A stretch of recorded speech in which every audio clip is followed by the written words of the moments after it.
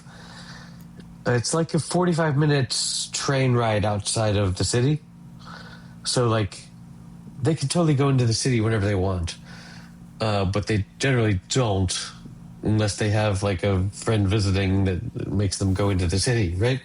So right. I serve that purpose, and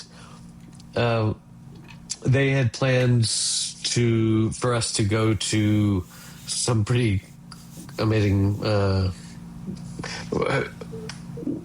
Our dinner was at an amazing Indian restaurant that was in an old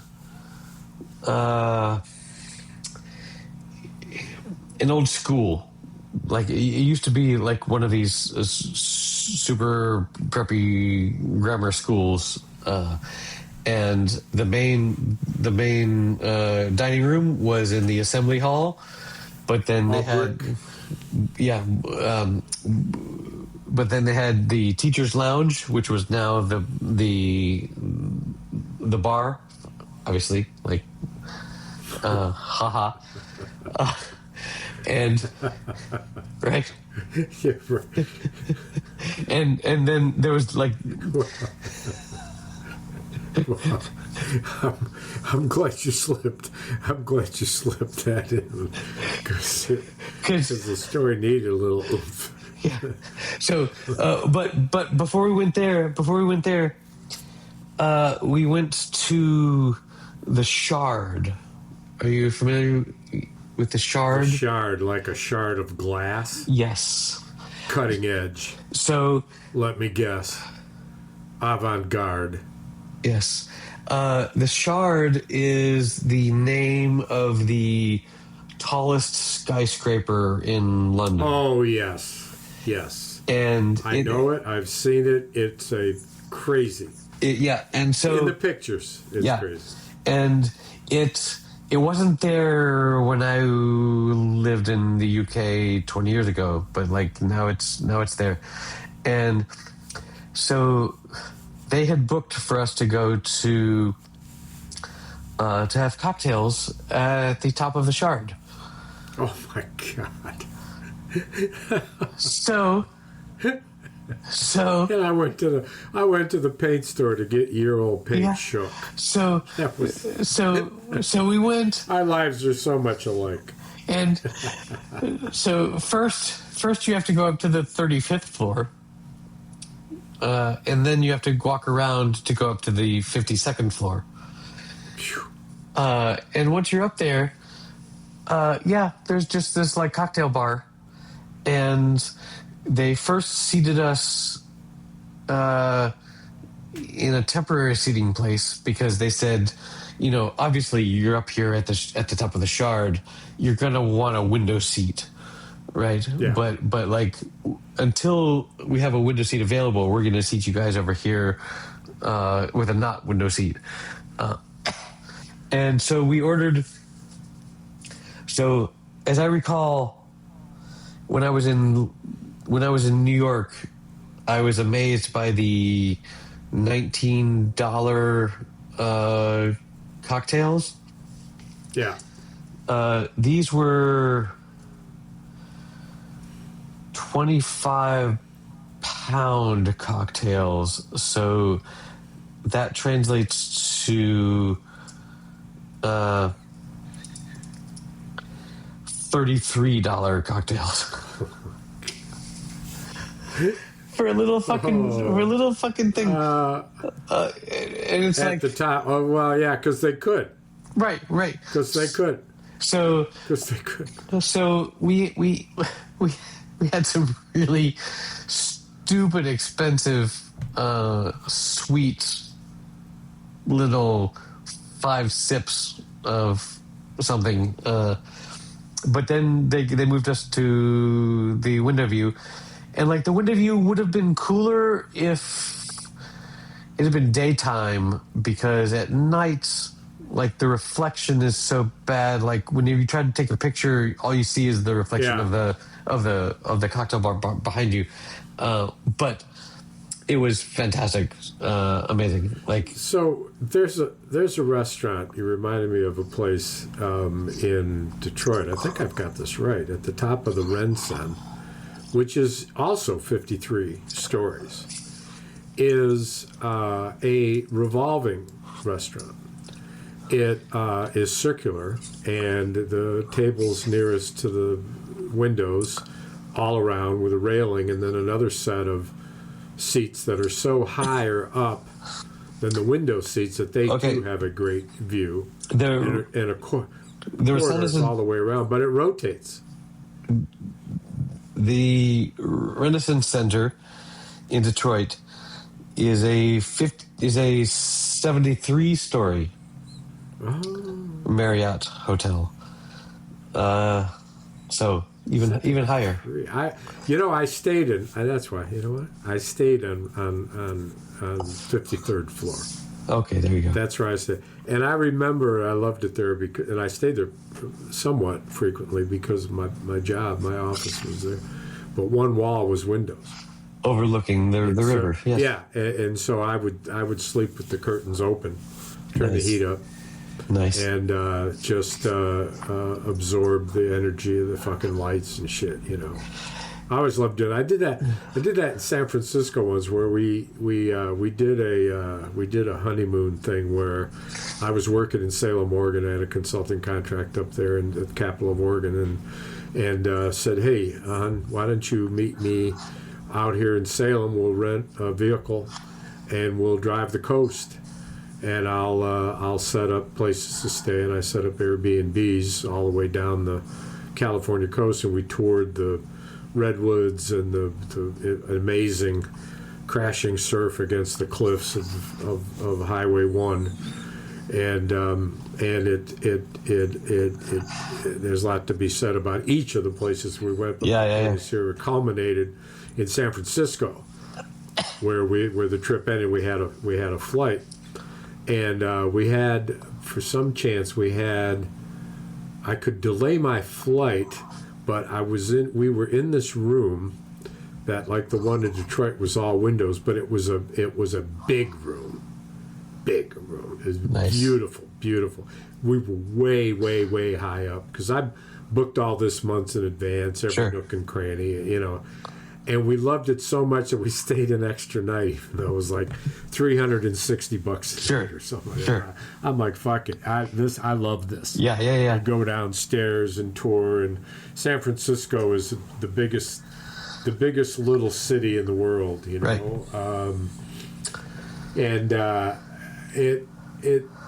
It's like you say, it's how often do you get the chance, you know, to do this? And yes.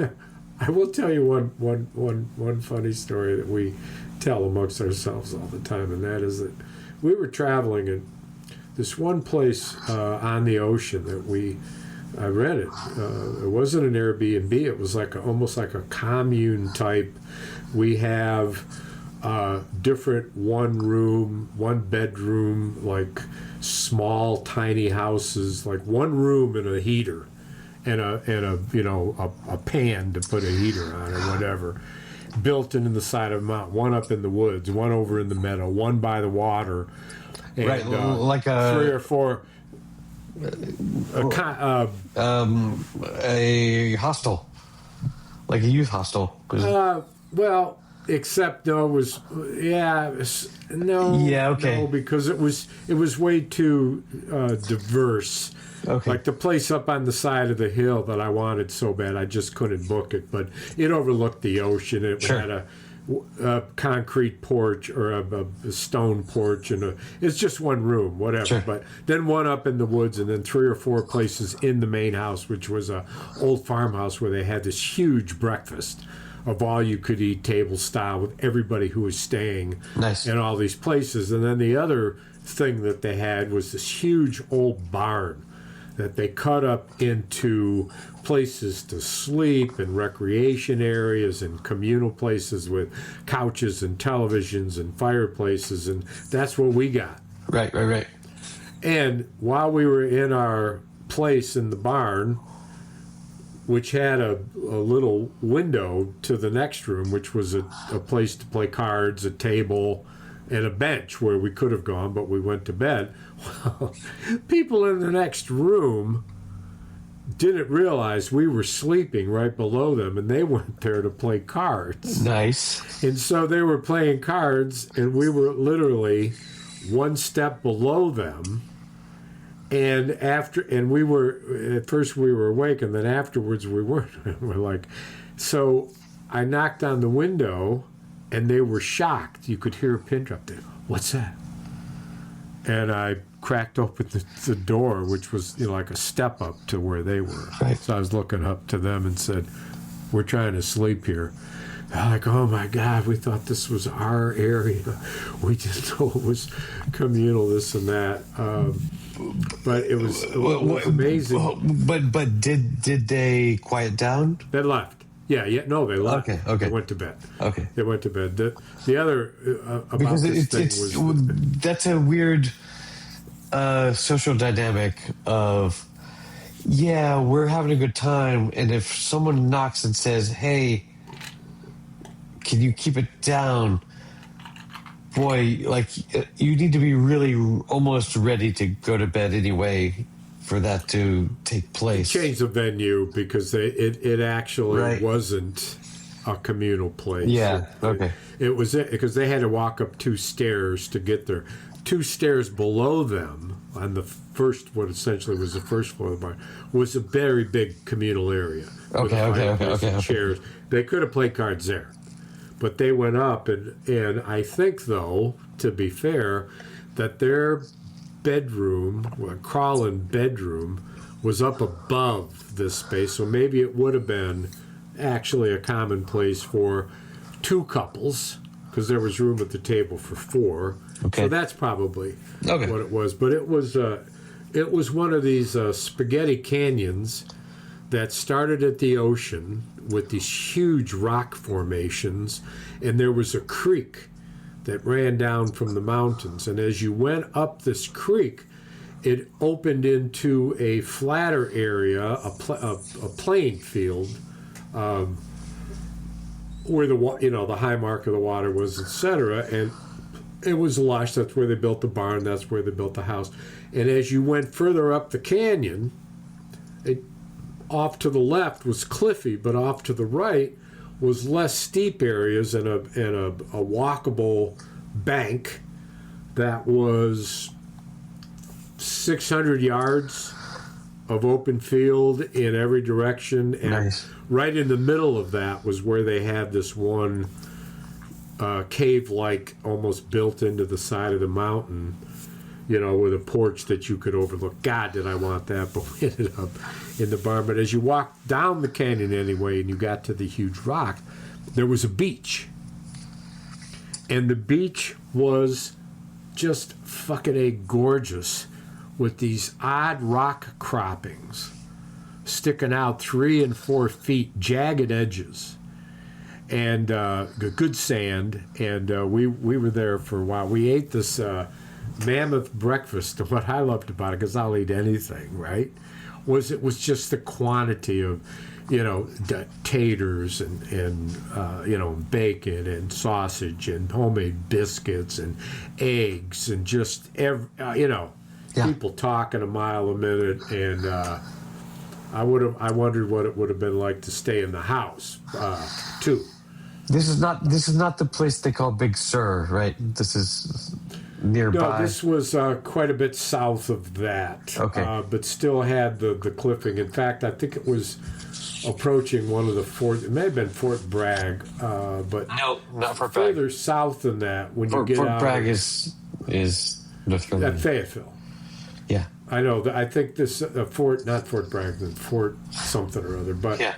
in a great town. And like what you were saying, we had an open door, so we ended up in a place where we had breakfast. We had a place where we met people. We ended up we were having drinks, and we just did it. And nice. One place was on it was on a famous river. I think the Russian River, maybe, in Oregon, and it was built on the side of the bank overlooking the river, so all the rooms had this view of this wild river. Nice. And it had a communal room with fireplaces and couches where you could go to this bar that was set up and just grab yourself a wine and mark your room number, and games everywhere.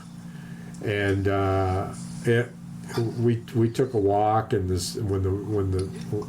along the banks of the river. I mean, we stayed at 1, 2, 3, 4 places where we got to San Francisco, and I mapped it out, all months in advance, and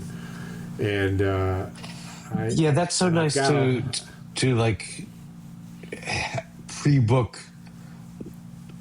a thing when you're just like, okay, here we're gonna be here, and then we're gonna be there, and like I know, and it's all it's all pre-reserved and everything, and they're gonna. And you got a 10-hour day to drive 3.5 hours. Right. Exactly. And then here and then Not a 10-hour layover in JFK. Fuck. Shoot me. Oh God, yeah. I had a flight experience where I used my experience well. The flight I was on was not going to work, and I finally said, you know what? Don't worry about me getting to Kalamazoo. Just get me to Detroit. Right. And don't take me through Newark. Don't take me through Newark because there will be delays. They won't. You have to fly over Newark 3 times sometimes before you can even land. That's funny. It's such a fucked up airport zone in general. Yeah. And so the trick was, don't tell me how to get to Kalamazoo. Don't tell me how to get to Grand Rapids via Detroit. Just tell me how to get to Detroit. Can you get me there? Right. And the answer was yes, I can. At this time, that's perfect. Now I'm there in Detroit. Forget about Grand Rapids. I don't want to wait 6 hours or there's no flight or whatever. Get me to Kalamazoo. And she says, oh, Kalamazoo? Oh, this is perfect. Flight 45 minutes later. Saved my wife the drive all the way to the Grand Rapids Airport, which has been over an hour. And she was 10 minutes from picking me up. And it was, and I had already hung up and said, I'm fucked. Right. There's nothing I can do. And then I thought about it. And I said, oh, wait a minute. And it worked.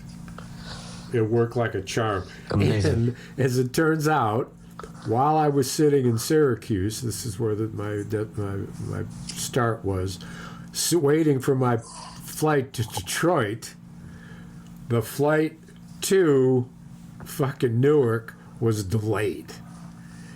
And then it was canceled. And I thought, oh boy, did I ever make a smart move. I can't recall if it was canceled or delayed. One of the two, but either one, I'm out of here, man. Yeah. Sweet. Amazing. Sweet. But 10 hours somewhere? Oh, God. The last time I stayed, we had that situation, my friend Roger Dodger. Well, and it was... Pat. Well, yeah. Like, I already said that the first 3 hours was waiting around to fucking check in. But, yeah. I'm sorry. Roger Dodger. It was a layover deal in the lounge where my friend who I was flying with, Tammy, was a member, so it took me in nothing. Yeah. And the food there was wonderful. They put out buffets of hot food, for each of the 3 meals. Yeah. And in between had charcuterie, a sweet board in the morning after breakfast, where they had hot eggs and hot sausage and hash browns and shit like that. And then after lunch, which was hot food, 3 or 4 hot dishes, then they put a charcuterie, and then dinner, which was fancier. I was really impressed. I went to ChatGPT and I was like, hey, I'm going to be stuck in JFK Terminal 7, which is like one of the shittier terminals. I'm going to be stuck there for this amount of time. Tell me what I can do. Tell me about the VIP lounges. And it went off, and it thunk, and it thunk, and it thunk, and it thunk, and it thunk. And it came back, and it was like, okay, so only one of them will let you buy entrance on the day, and that is this particular one. It's going to be $60, and it just like it went and it did all this research. Like the Alaska Airlines lounge is not available because you need to be a VIP Alaska platinum, blah blah blah. Right. But this other one will, and like it went and did all this research for me that was just like amazing. And then I went there and I walked up and I was like, so can I buy entry for a day? And they're like, yep, it'll be exactly this amount that ChatGPT had told me before. It was amazing. I used the guy I work with at this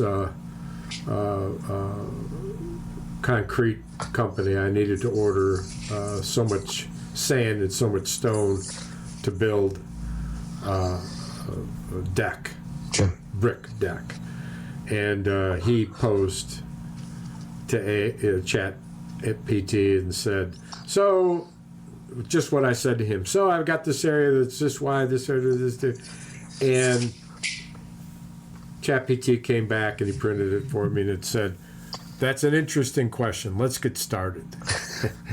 And gave me the exact measurements. He had to do nothing. He didn't have to know anything except to know how to do that. And it was a stark contrast to the guy I worked with last time I went, which was a year ago, who had a calculator in front of him on his computer. And when I asked him these questions, he calculated and told me the answers. Yeah, it's a different Why do world. we need that guy anymore? So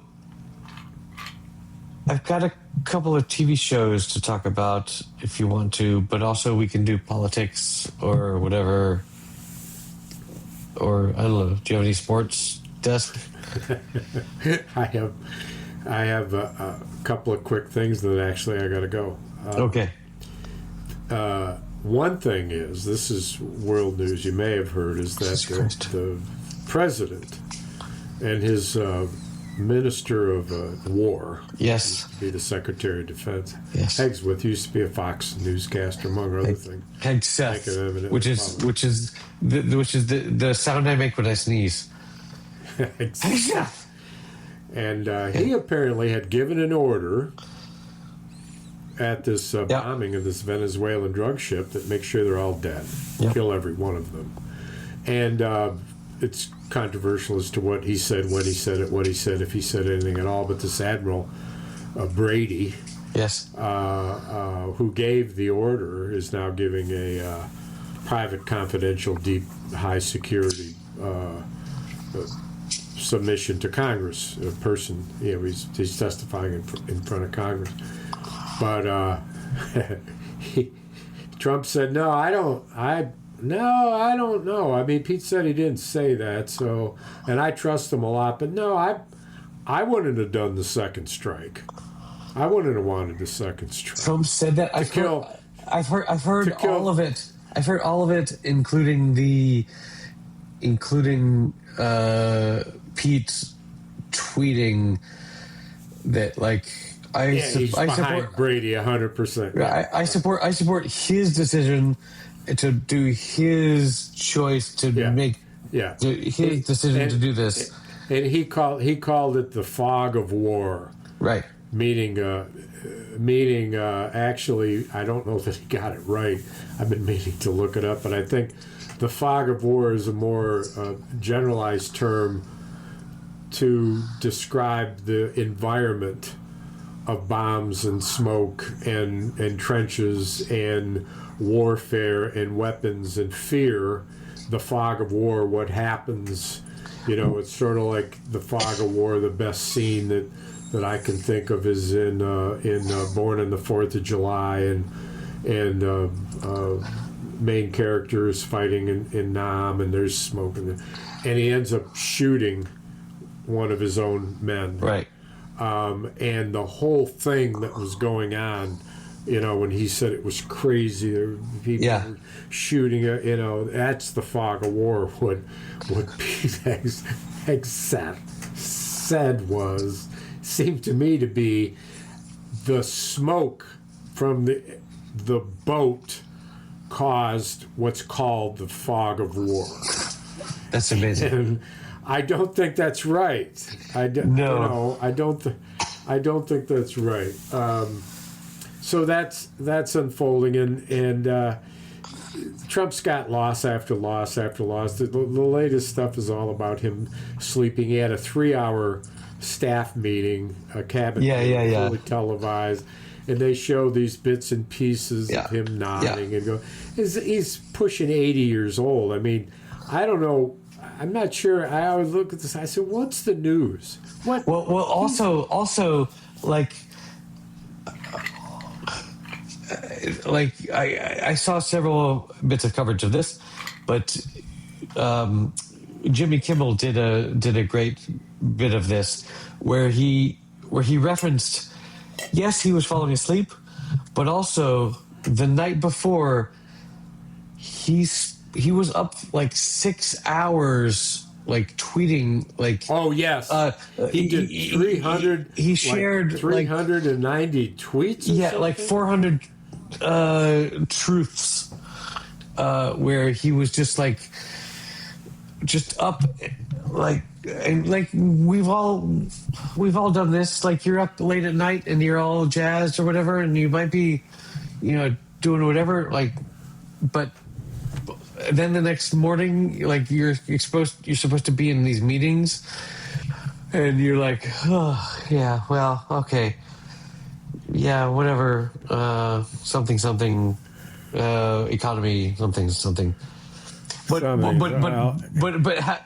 how great was his? First of all, where's he getting this information? But he was like, yeah, we've received so much. We received so much from the tariffs that, like, I think we just might not have income tax anymore. And it's just like, dude, first of all, we know that you haven't paid income tax in forever. But then he was like, or like, for fun, you can pay income tax if you want, for fun. As if, anyway, he's just so fucking out of touch. But like, so it's enough to get you excited. But we got our tree up. We got some lights on. Sweet. We got all my daughters coming over with their kids, maybe with their husbands. So nice. I've got a split, but I gotta say this. Say it. Bells will be ringing, the sad, sad news. Oh, what a Christmas to have the blues. My baby's gone. I have no friends to wish me greetings once again. Choirs will be singing Silent Night, Christmas carols by candlelight. Please come home for Christmas. Please come home for Christmas. If not for Christmas, by New Year's night. Friends and relations send salutations. Oh, sure as a star shine above. But this is Christmas. Yes, Christmas, my dear. Sometime a year to be with the one that you love. So won't you tell me you'll never roam? Christmas and New Year's will find you home. There'll be no more sorrow, no grief and pain. And I'll be happy, happy, happy once again. Oh, there'll be no more sorrow, no grief and pain. And I'll be happy, happy Christmas once again. Yeah, baby. Yeah, baby. Over and out, my man. Over and out, my man. New Mojo tune. Bye, baby. Baby.